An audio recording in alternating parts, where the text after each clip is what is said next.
Hello, everyone. Welcome back again to another fantastic fireside chat.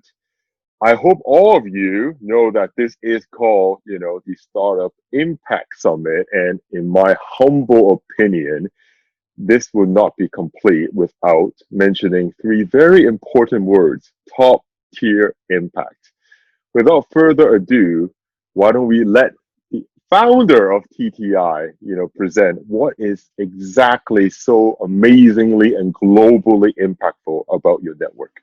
Absolutely, Kenneth. So I have to say, we have never been busier because there is so much to be done. There is so much to be done, and especially for us, being this global central node of the impact and sustainability sector, we see so much happening, and people went on fire in a good way Right. about what's happening in the world, about COVID. Like people really sort of like stood up and said, number one, we need to contribute. Number two, we cannot let the focus be taken away from improving the world from an impact and sustainability perspective.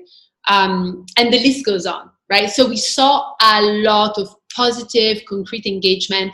We also ran this series of global dinners for our members that we also make available to non-members. And we saw how we created almost like a think tank. Every dinner has a question, like, how can the sustainability space like help in that way during the COVID crisis, right? We had all of these kind of questions. And the amount of like exciting, tangible ideas, and then also the things that I saw implemented has been fantastic. Now, from our side, we've been extremely active in contributing as well. So we have been approached for partnerships such as our World Economic Forum partnership that we announced officially last month. So partnered with the World Economic Forum to surface innovative solutions that are tackling COVID, and are tackling COVID like not just like in the most straightforward ways that you might imagine, like vaccines, but also prevention, rebuilding post-COVID, right? So there's a whole ecosystem of innovation and ventures around this. And so after announcing it last month, I've been humbled with the amount of incredible companies, solutions, ideas that I've approached that have been applying, right, for these program that we created with the World Economic Forum. So I think that more than ever, the world has also been coming together with this attitude of like, let's get things done, which, like I told you before, getting things done is like at the core of like TTI as an action-driven community. So I think there's a lot of hope and a lot of excitement about what can be done to make things better out there. Right. And, you know, from what I've heard, WEF is still happening next year, and it's called the Great Reset, right? So I do very much look forward to catching up with you then in January 21 and see, what type of amazing, tangible case studies where TTI can really showcase. And I can only imagine how the breadth, the depth of the impact that your community will definitely achieve. Um, again, it's such an honor to have you, Alessandra, because, in Asia, and I'll be honest, we do need more younger, more passionate, and more talented.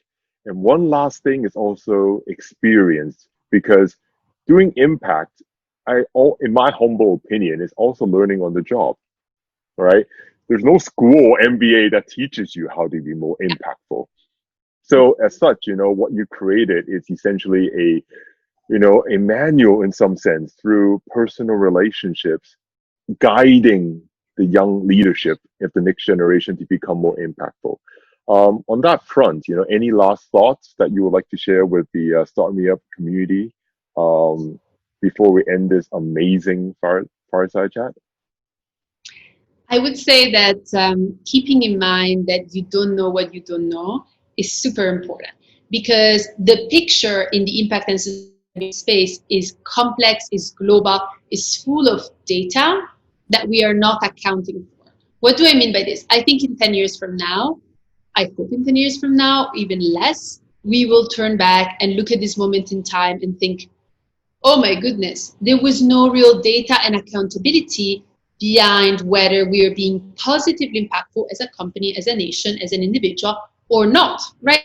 Fluffy. It's like, oh, this should be good, this should be bad, right? So we want to see real accountability coming into place as well. Measurements, right? Like we talk about negative externalities economics, and negative externalities are basically like a company, in order to produce a certain product, pollutes. Nobody's counting that impact, that negative impact, right? Nobody's counting that this goes into the ecosystem, right? And as humans in our evolution, we evolve as ecosystems. We don't evolve as a single species. This is actually something that has been proven. Darwin, in the theory of evolution, got wrong. We evolve as entire ecosystems in balance. Usually, you have like a forest where the feedback loop of nature is quite easy to track. A species evolves, the other species evolve as well, and everybody keeps themselves in check. As humans, with the ways that we've been inventing technologies and enhancing ourselves, right, through our brains, we've gotten to a point where actually the feedback loop is global. The ecosystem we play within is global.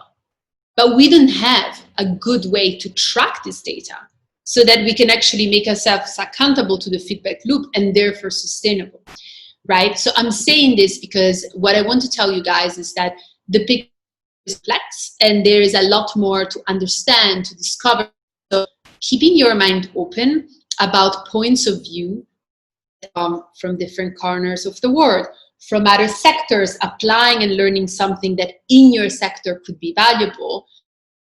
I've seen this as being like an amazing way to go about making your impact. So keep that in mind. Well, I will definitely not only keep that in mind, Alessandra. I hope that when we get to interview you properly, you can share all these amazing wisdom on paper so that we can translate it in different languages and make sure that all the youthful leaders have some guidance that is not available in a school or an online store. I hope that helps them and motivates them to become a member of TTI. Again, thank you so much, Alessandra, for your time today. Keep up the great work, and we look forward to an amazing end of 2020 with you, leading impact all across the world. Have a wonderful day, Alessandra. Thank you so much. Thank you, Kenneth. Excellent. Yep. Bye. We're very honored here today to have someone, a little bit further away, but connected virtually to us, Mr. Gurchaten Sandhu.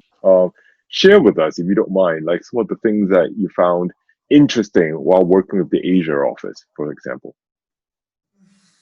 Going back to our coordinators, we do have a coordinator in our Bangkok office who works with what is called ESCAP, the Economic Commission on Asia Pacific. So amazing work done there by Matthew Perkins, our coordinator there. And Matthew has, what we've done in Bangkok is within the Bangkok environment or within the Bangkok offices, ensuring more better advocacy and communication around trans staff. So a memo has gone out on how to communicate and making sure communication is more inclusive, and how to use pronouns, how to make letters more gender neutral, etc. So that's something that has been a key achievement in ESCAP, and I think this has been very, very welcomed by trans and non-binary colleagues in Bangkok. The other way that Bangkok is engaging is that it's building a network for LGBTI staff within Bangkok and engaging with the local community. So doing outreach with, say, Out Bangkok, with the local LGBTI community, so that we can partner on events and support one another as well. And making sure that, that we as international civil servants or as are aware of what is going on at the local level and what facilities are there at the local level to support international civil servants, but also how we can work together for a common goal as well. So the work there is very, very important. And Bangkok is one of our success results as well. For the rest of the region, we need to do better. We need more coordinators. Now, you'd be surprised to know we do this on a voluntary basis. So I have my day job. And I'm going to use the famous words, I have my gay job. And UN Globe President is my gay job. And we do this in addition to what I am doing for my day job as well. So, asking people to give their time on a voluntary basis is a tall order, especially at a time now when the UN's resources are already strained, when we're facing with COVID as well. So, asking people to take on extra tasks and duties it can be challenging. So we've got to do, but with work still needs to be done nevertheless. And at the same time, how do we ensure representation in these countries as well? How do we ensure national members of staff will come forward to represent, to be a part of a UN Globe and be an LGBTI coordinator for that country? And then we found it's quite difficult as well because there's often this reluctancy. So how do I as a president, or how do we as a board create and ensure that national staff, be it in Bangkok, and by national staff, nationals from Vietnam, Cambodia, Philippines, Indonesia, Thailand, etc., from the whole region, from that region, can actually be a part of the UN Global Network. Very difficult sometimes, but then it's my job then to sort of work harder and better to understand how I can do that. And how can I, encourage and create space for national staff to come forward? Should it be an international member of staff, representing the office in Bangkok? Who else can come in, and how can we have a better collaboration? So there's still a bit of work to be done there, and that's me being very frank and honest with you. So yeah. Thank you. And I mean, the only thing I can think of is it's kind of cool that your gay job is a president of a UN agency. And speaking of that, by the way, a little bird told me recently you went viral. Would you like to share with the Asian audience here, or, the amazing feedback you got? Yeah. So. UN Globe is a staff group. It's by no means, we often get confused for being an entity because we do have such an influence and wide reach, which is great. And, it's thanks to our administration that, we get supported for the work that we do as well. It's very important for me to recognize that. So recently I was featured in a magazine, don't know if you all read it, attitude.co.uk, an article done for a recent conference I was participating by, organized by My G Work on Work Pride. And basically the article was about myself and my journey, and sort of starting from point A to point B, but my journey and how my journey is still continuing. And I'm happy to share with you what I shared in the article. Would you like me to? Or? Sure, I will definitely link it with your permission to your profile, so anybody clicking on you would find out about it. Yeah, definitely. And just going back to your question, how has the response been? It's been overwhelming. There was me thinking that, it would be it will go online and, it'll have maybe 10 or 15 likes or hits, or it went viral. And I wouldn't say viral, but it was definitely popular. I wouldn't. And got a lot of attention. And I was receiving messages from all four corners of the world saying, thank you for the work you're doing. Thank you for being visible, especially from queer South Asian diaspora, queer South Asians of faith.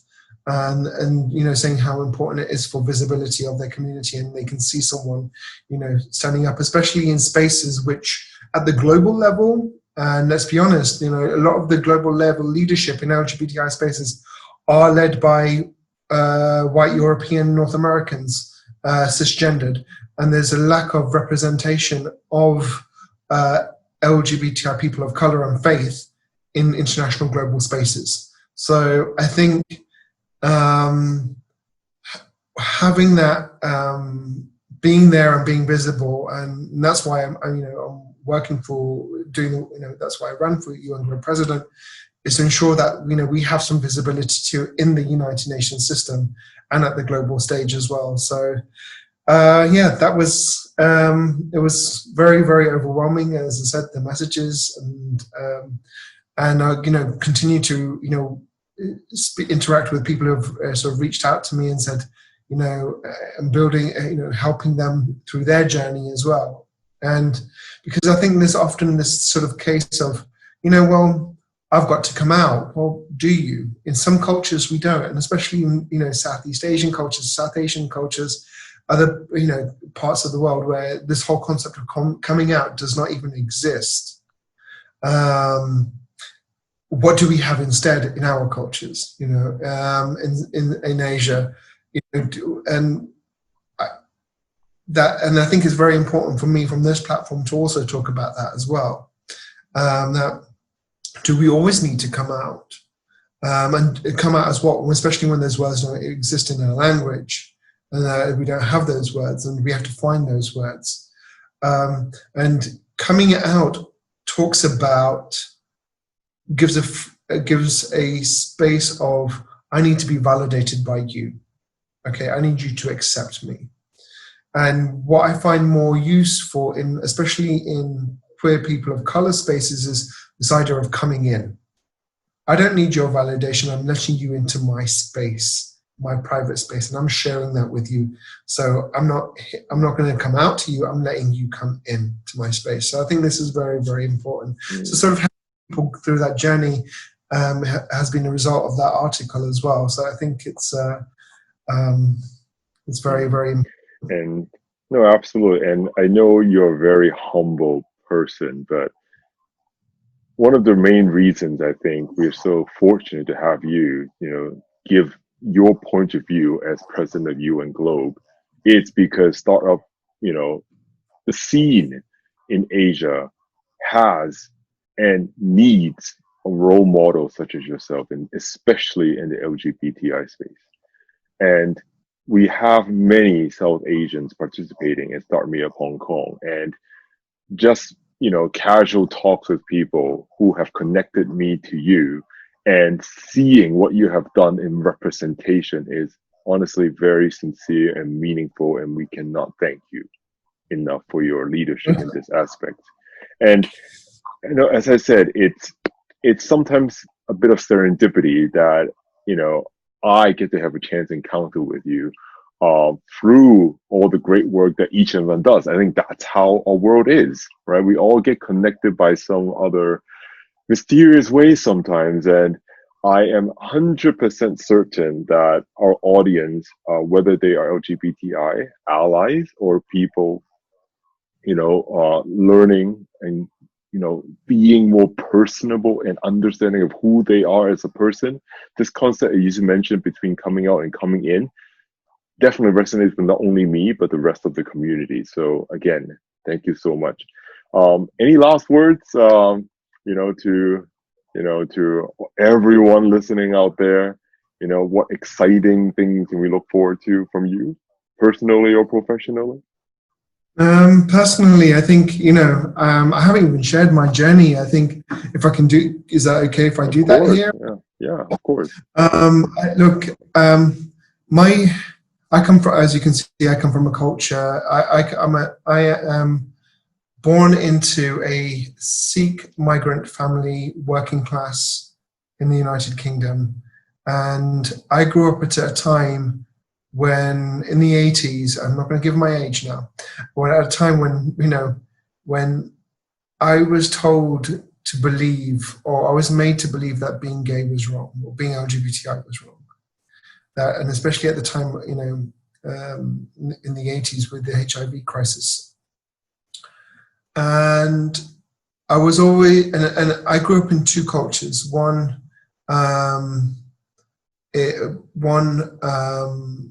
Indian culture, or Asian culture, and one British culture.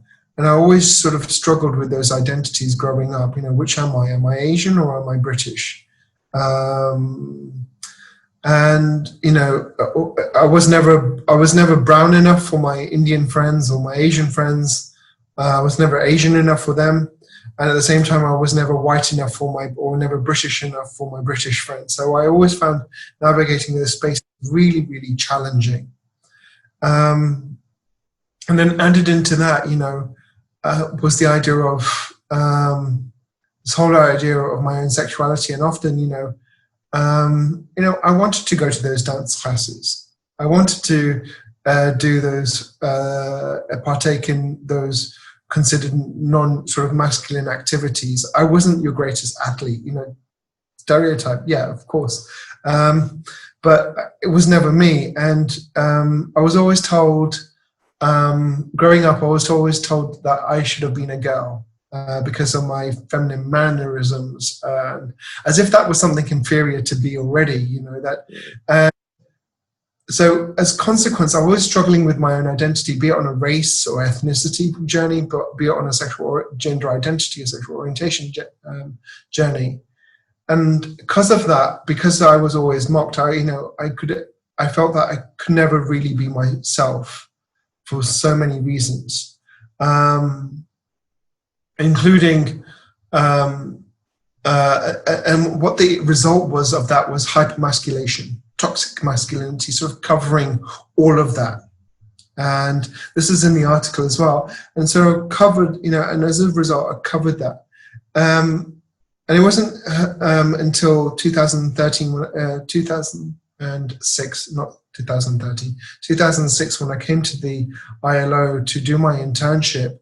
I thought, okay, here I am in one of the UN entities and one of the UN agencies where perhaps I can actually be myself and perhaps to explore this other part of me that I've sort of pushed aside, in fact, covered up with so much toxicity. Perhaps this part I can. And one of my colleagues, within a couple of weeks of me joining the ILO as an intern, told me, look, don't come out here, it's really homophobic and you won't get a contract. So instantly I was pushed back into the closet. I thought, oh, what? And so what pursued was years and years of lying. But I mean, I did, coming to Geneva allowed me to come into a space where I thought personally I could be out, but not professionally. So whilst personally I had partners, out in the scene, I had out to my friends, but professionally I wasn't. And it wasn't until 2013, until after years and years of therapy, that I actually came out at work. The same time I came out, I saw this poster of UN Globe, and I went, oh my God, there's more of us. We're not the only ones. I'm not the only one in this agency, or my colleague and I. There are more of us. And that's when I decided to join UN Globe as a treasurer and start advocating for UN Globe. And I have to say that this has been a journey for me that I am learning, and I'm still learning. I'm learning more about myself, learning about sexual orientation and gender identity, gender expression. This idea of this, that we live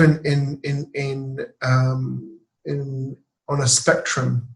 Our identities are on a spectrum, has been part of my journey, and reconnecting me with my faith as well, and helping me understand my faith better. I mean, because coming out meant for me, do I have to reject my faith? Not. But understanding better the whole idea of gender theory and gender and sexual orientation theory was help me reconnect with my faith, that we are on these spectrums, that these identities are living, they're not static, they don't live in a vacuum, they're not two-dimensional. So I think for me, the closing words for me is that the person you are today may not be the same person that you are going to be tomorrow. And it's important to realize that this is not an A to B part, that allyship is not from A to B. You don't automatically, be. a better ally. Don't be automatically become a better LGBTI person. I mean, coming out when I came out professionally and started joining UN Globe, I realized I had to work on a lot of issues myself, my own transphobia, my own intersex phobia, my own biphobia. To be a better representative of the community, I've got to put that mirror to myself and look at and work with my ugly. And I have been, and I will continue to do that. And this is something that I'm proud of myself in my leadership to make it sure it's transparent. So in terms of closing words, I think it's very important that we all realize that this is a journey, and that that it's a continuous learning process about how we can be better members of a community, better understand ourselves first of all, and to be better members of the community too. I think that's very, very important. And some of us are on that journey much faster, some are slow, but as long as you're on that journey, that's the main thing. I think that is the main thing. And being patient with other people who are also on that journey, and instead of forcing them and pushing them, giving them space to learn and guiding them is very, very key. Because it has to start with our own self, and we can't contribute if we don't better understand ourselves. We can't contribute to society better, I think. Absolutely, as they say, true leaders embrace their weaknesses and their vulnerabilities, and admit that they always have room for improvement. And this is how a president sounds like. So I know. Thank you so much for your leadership. Again, everyone, we're very honored to have Mr. Gurchaten Sandhu here with us, President of UN Globe. For any other future inquiries about UN Globe, again, his bio is online at our main website. Can't thank you enough, sir. I mean, I learned so much from you, and I really do hope that with this very initial meeting, we can help, funnel all the amazing things that you do into a wider spectrum within the Asian community, especially the next generation. On that note, I wish you a wonderful day, and thank you so much again. Thank you. Welcome. And take care. Yeah. Conference to everyone, and I hope all the success with Startup Impact Summit, and to all the LGBTI young entrepreneurs. Please do reach out and see how we can support you, and learn more about your work as well. I think for the LGBTI entrepreneurs, it's very key to know that our movement is built on diversity, creativity, and resilience. And that those three qualities are also essential for entrepreneurship as well. So yeah, you have the founding blocks. Good luck. Thank you so much. Take care. Speak very soon. Thank you. Okay, bye. Bye.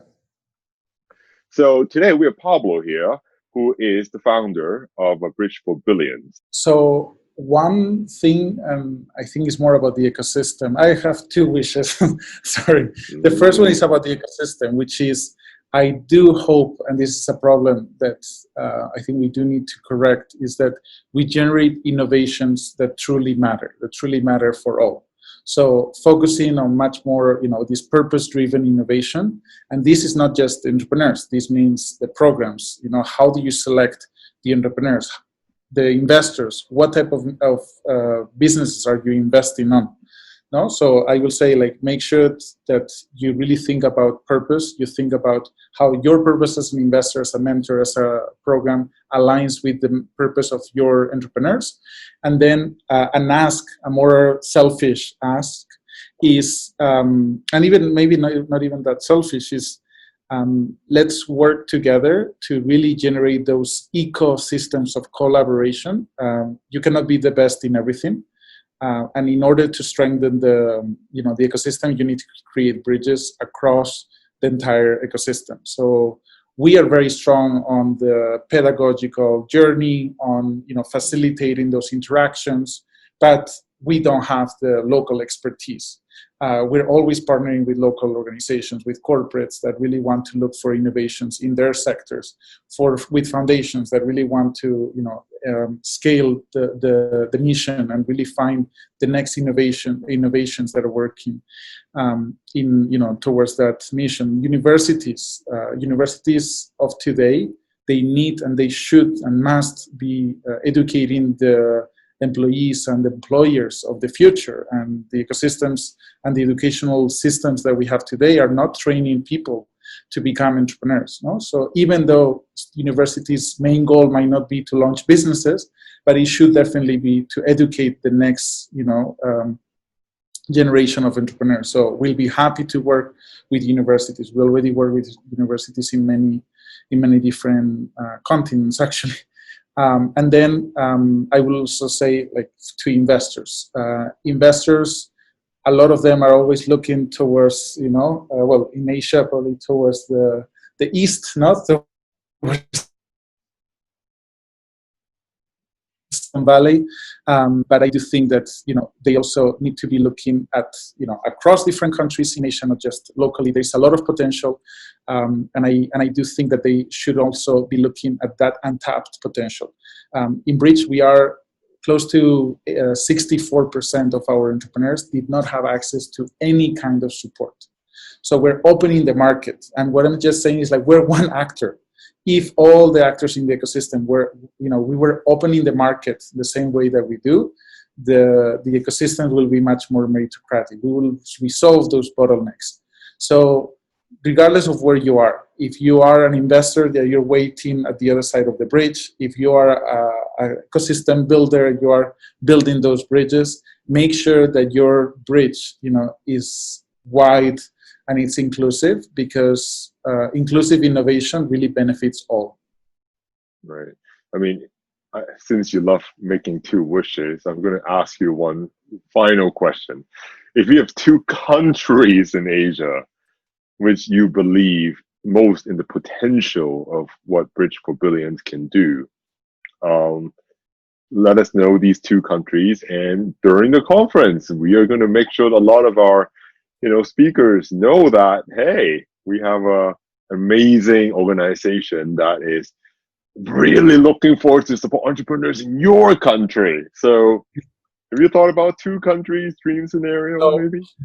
I'm really biased because I've lived in Asia for almost 3 years. In India, in China, I speak Chinese, so I really like this part of the world. But probably because of if I try to think strategic, I will say two countries that I think are very, very critical, in two places. It's Hong Kong and Singapore, which are already bridges in Asia. Bridges, and they can be role models for other countries to follow. The fact that there are such cross-cultural environments, where innovation is a must. Definitely, I would say from those. However, if I think impact-wise, China and India, with the population that it has, definitely the opportunities are endless. With more than 1 billion people, it's definitely our mission, all in one country. Well, there you go. Bridge for Billions, literally. Take care. Till next time. Thank you so much, Pablo. Thank you. Bye-bye. Yep. Bye.